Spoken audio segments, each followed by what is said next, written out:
नमस्कार, NDTV India में आपका स्वागत है। इस वीडियो के ज़रिए हम आपको ताज़ा अपडेट दे रहे हैं दिल्ली और राजस्थान कांग्रेस में जो कुछ चल रहा है उसके मद्देनज़र। दोनों ही केंद्रीय पर्यवेक्षक अजय माकन और मल्लिकार्जुन खड़गे जब से दिल्ली गए हैं, फोकस वहां शिफ्ट हो गया है। लेकिन आगे क्या होगा इस बात को लेकर अभी बहुत सारी अनिश्चितता बरकरार है। सबसे बड़ी बात यह है कि अशोक गहलोत, जिनके समर्थक विधायकों ने एक अलग मीटिंग की सीएलपी में न जाकर, उसके बाद से केंद्रीय कमान जो है वो नाराज़ है। इस बात की जानकारी पिछले 24 घंटे से आ रही है और ये और ज़्यादा पुख्ता तरीके से सामने आई है। सबसे बड़ी बात ये भी है कि अब हाईकमान जो है वो क्या करेगा। जो मौखिक रूप से रिपोर्ट दी गई उसके बाद सोनिया गांधी ने लिखित तौर पर रिपोर्ट मांगी है। इसका मतलब ये हुआ कि एक ज़्यादा जो कड़ा संदेश है वो हाईकमान की तरफ से आ सकता है। जैसा कि हम लगातार अपने दर्शकों को बता रहे हैं कि चाहे वो महेश जोशी हों या फिर शांति धारीवाल, जिनके घर पर ये बैठक हुई, उसके बाद से जो ये बात कही जा रही है कि ये बैठक संभव नहीं था बिना अशोक गहलोत की रजामंदी के, क्योंकि उनके तमाम जो समर्थक विधायक हैं वो यहाँ पर जुटे और अपने नेतृत्व से बिना रजामंदी लिए कोई इतना बड़ा कदम नहीं उठा सकता। लेकिन अशोक गहलोत बार बार अपनी तरफ से ये सफाई दे रहे हैं। जैसा कि हमें जानकारी मिली है वो ये कि वो बाहर थे, जैसलमेर जैसे इलाके में थे, एक ऐसी जगह पर थे जहां नेटवर्क काम नहीं कर रहा था और यहाँ जयपुर में जो कुछ हो रहा था उनको इस बात की इत्तला नहीं थी। हालांकि ये दलील जो है ना तो केंद्रीय पर्यवेक्षक और ना ही जो हाईकमान है वो मानने को तैयार है, क्योंकि पहले से जिस तरह से अशोक गहलोत एक मंशा दिखा रहे थे राजस्थान की कुर्सी ना छोड़ने का, ये सारी जो कवायद है उसी दिशा में हुई है। तो जो अशोक गहलोत पहले राष्ट्रीय अध्यक्ष के रेस में नहीं जाना चाहते थे, वो जाने को तैयार हुए। उसके बाद वो दोनों पद संभालना चाहते थे। सीएम के साथ साथ अध्यक्ष पद पे चुने जाने के बाद दोनों ही पद साथ रखना चाहते थे। बाद में उनको मनाया गया तो वो सीएम पद छोड़ने को तैयार हुए। लेकिन सीएम पद किसको जाए, इसको लेकर जो खिंचाव है, जो खींचतान है वो बरकरार रही और इसी वजह से जो सीएलपी मीट बुलाई गई, लेकिन उस सीएलपी मीट में उनके विधायक नहीं गए, तो इससे सीधा हाईकमान की नाफरमानी मानी गई और ये बात नागवार गुजरी है उनको। तो अब जिस तरीके से हमने देखा कल जब अशोक गहलोत होटल पहुंचे तो उसके कुछ ही क्षण के बाद अजय माकन निकल गए और निकलते निकलते उन्होंने कहा कि मैं क्यों मिलूं। तो ये एक नाराज़गी का प्रदर्शन था जो कल दिखाया गया। जानकारी ये की आ रही है कि अशोक गहलोत की लंबी बातचीत फ़ोन पे हुई है सोनिया गांधी की, हालांकि इसकी तस्दीक बाकी है। लेकिन ये कहा जा रहा है कि अशोक गहलोत ने अपनी तमाम बातों को रखा है और बताया है कि उनका कोई लेना देना नहीं है जो कुछ भी हुआ। लेकिन अशोक गहलोत की ये जिम्मेदारी बनती है कि अपने समर्थक विधायकों को मनाएं। जो जानकारी मिली उसके मुताबिक ये कि उन्होंने कहा है कि जो सोनिया गांधी चाहेंगी, पहले से भी वो कहते रहे, अब फिर उन्होंने कहा है कि वही होगा, कोई अड़चन नहीं डाली जाएगी। लेकिन जहां तक जो 3 शर्तें रखी गई उनके समर्थक विधायकों की तरफ से, उसमें जो पहली शर्त है वो ये है कि 19 अक्टूबर के बाद रिजाइन करें जब ये अध्यक्ष चुन लिए जाएँ तो।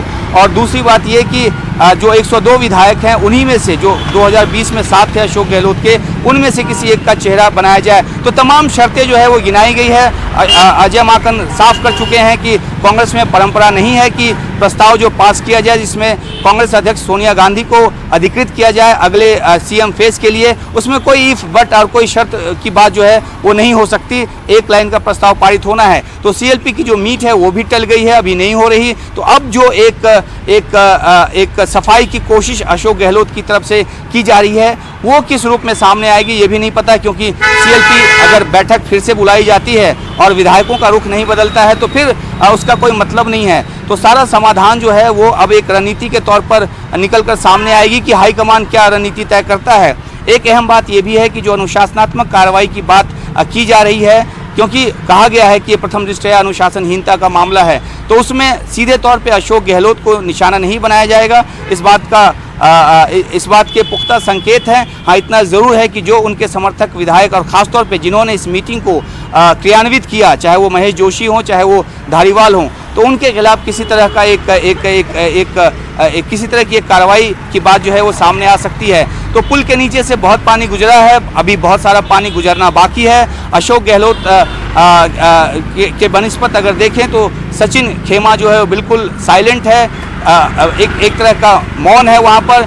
जाहिर सी बात है कि जो स्थिति बदली है और जिस तरीके से अशोक गहलोत को लेकर नाराज़गी हाईकमान तक की नज़र आई है, तो ऐसे में सचिन खेमे की ये उम्मीद बनी है कि आगे आने वाले समय में उनके लिए बातें और आसान होंगी। लेकिन सीएम की कुर्सी की जहां तक बात है, तो क्योंकि अशोक गहलोत मुख्यमंत्री हैं, उनके तमाम मंत्री हैं, उनके विधायकों पे उनका असर है और ये असर तब तक तब्दील नहीं होगा, जैसा कि सचिन पायलट खेमे के ही एक नेता का कहना है कि पावर शिफ्ट जब तक नहीं होगा, क्योंकि जिसके पास सत्ता होती है उसके पास असर होता है। ये दलील इस तरफ से दी जा रही है।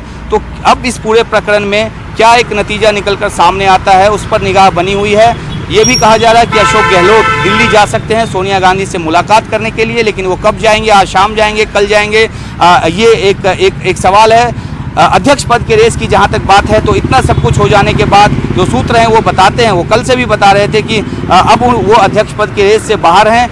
अगर उन्होंने भरोसा तोड़ा है तो आगे पूरी पार्टी की कमान कैसे उनको सौंपी जाए।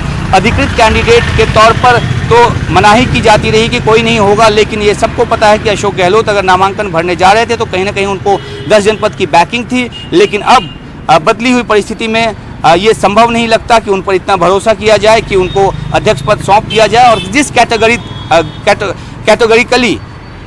अजय माकन ने कहा कि जो शर्तें रखी जा रही हैं वो बिल्कुल मान्य नहीं है, तो ऐसे में आगे और ज़्यादा पेचीदगियाँ पैदा हो सकती है अगर अशोक गहलोत राष्ट्रीय अध्यक्ष बनते हैं तो। अब नए नामों पे विचार की चर्चा है। सीईसी की बैठक जो है वो दिल्ली में बुलाई गई। दिग्विजय सिंह का नाम, चाहे वो मुकुल वासनिक का नाम हो, चाहे वो मल्लिकार्जुन खड़गे का नाम हो, चाहे वो कमलनाथ का नाम हो, एक के बाद एक नाम आगे आते जा रहे हैं। लेकिन 30 सितंबर जो नामांकन की आखिरी तारीख है, तब तक किस एक नाम पर सहमति बनती है। दूसरी तरफ थरूर मैदान में उतरेंगे, इस बात को लेकर वो गंभीर हैं। तो अब ये देखना है कि राजस्थान का जो फैसला होगा वो तो होगा। अब दिल्ली में कांग्रेस पार्टी क्या फैसला करती है, किस एक कैंडिडेट के साथ आगे जाए, इन सब बातों पे निगाह बनी रहेगी और हम आपके लिए अपडेट लेकर आते रहेंगे। कैमरा सहयोगी एजे जोसेफ के साथ फिलहाल के लिए दीजिए इजाजत।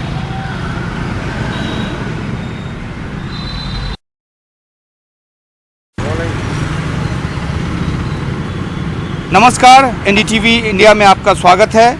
इस वीडियो के जरिए हम आपको ताज़ा अपडेट दे रहे हैं दिल्ली और राजस्थान कांग्रेस में जो कुछ चल रहा है उसके मद्देनज़र।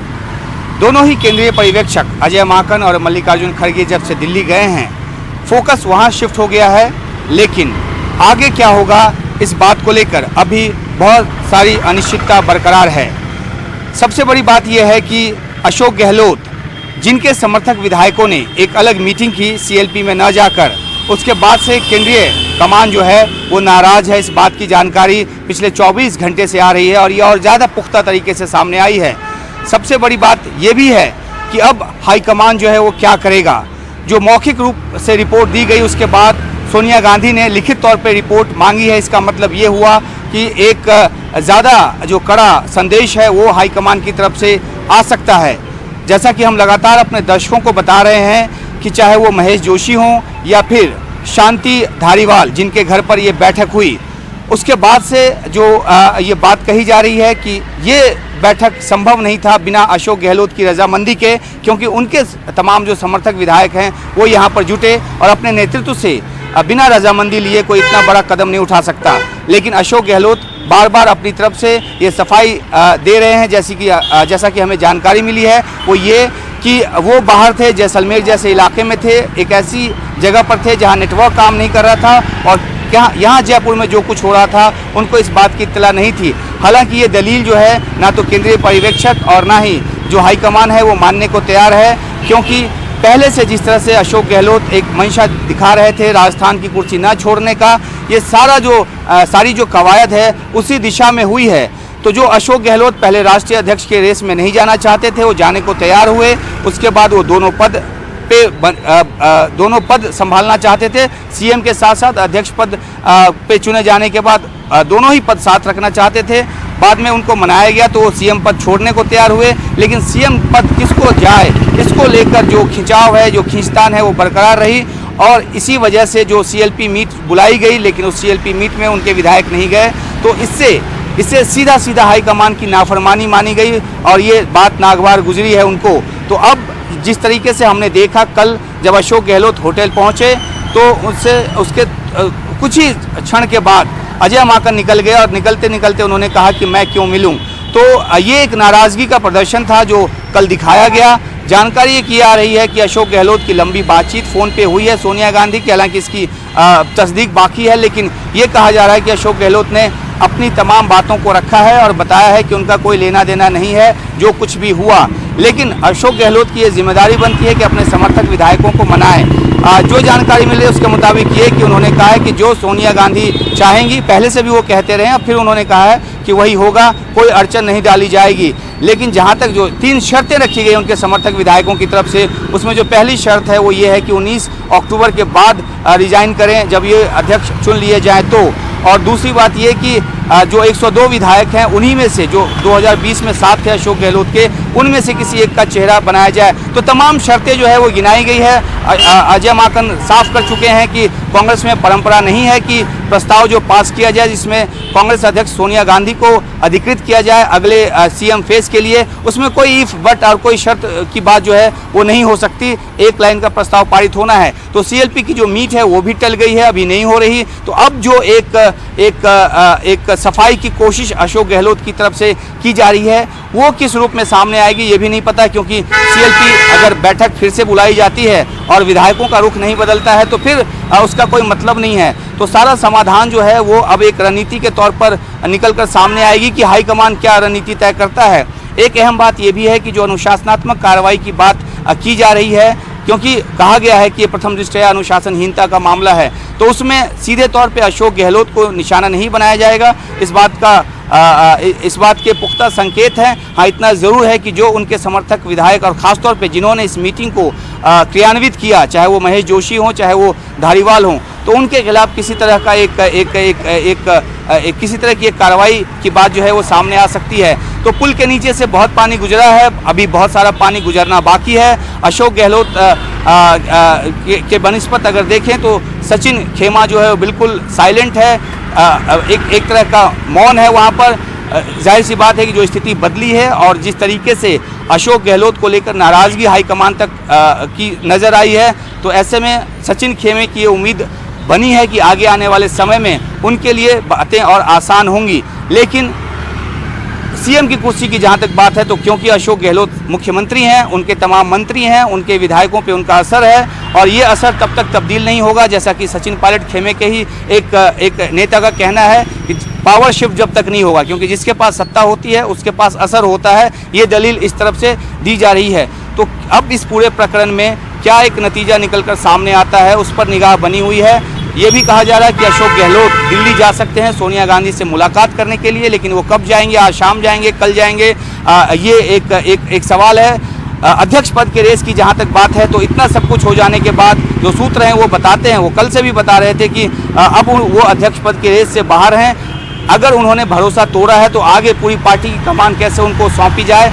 अधिकृत कैंडिडेट के तौर पर तो मनाही की जाती रही कि कोई नहीं होगा, लेकिन ये सबको पता है कि अशोक गहलोत अगर नामांकन भरने जा रहे थे तो कहीं ना कहीं उनको 10 जनपद की बैकिंग थी। लेकिन अब बदली हुई परिस्थिति में ये संभव नहीं लगता कि उन पर इतना भरोसा किया जाए कि उनको अध्यक्ष पद सौंप दिया जाए। और जिस कैटेगरिकली अजय माकन ने कहा कि जो शर्तें रखी जा रही हैं वो बिल्कुल मान्य नहीं है, तो ऐसे में आगे और ज़्यादा पेचीदगियाँ पैदा हो सकती है अगर अशोक गहलोत राष्ट्रीय अध्यक्ष बनते हैं तो।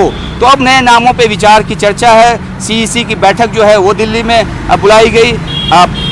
दिग्विजय सिंह का नाम, चाहे वो मुकुल वासनिक का नाम हो, चाहे वो मल्लिकार्जुन खड़गे का नाम हो, चाहे वो कमलनाथ का नाम हो, एक के बाद एक नाम आगे आते जा रहे हैं। लेकिन 30 सितंबर जो नामांकन की आखिरी तारीख है, तब तक किस एक नाम पर सहमति बनती है। दूसरी तरफ थरूर मैदान में उतरेंगे, इस बात को लेकर वो गंभीर हैं। तो अब ये देखना है कि राजस्थान का जो फैसला होगा वो तो होगा। अब दिल्ली में कांग्रेस पार्टी क्या फैसला करती है, किस एक कैंडिडेट के साथ आगे जाए, इन सब बातों पे निगाह बनी रहेगी और हम आपके लिए अपडेट लेकर आते रहेंगे। कैमरा सहयोगी एजे जोसेफ के साथ फिलहाल के लिए दीजिए इजाज़त।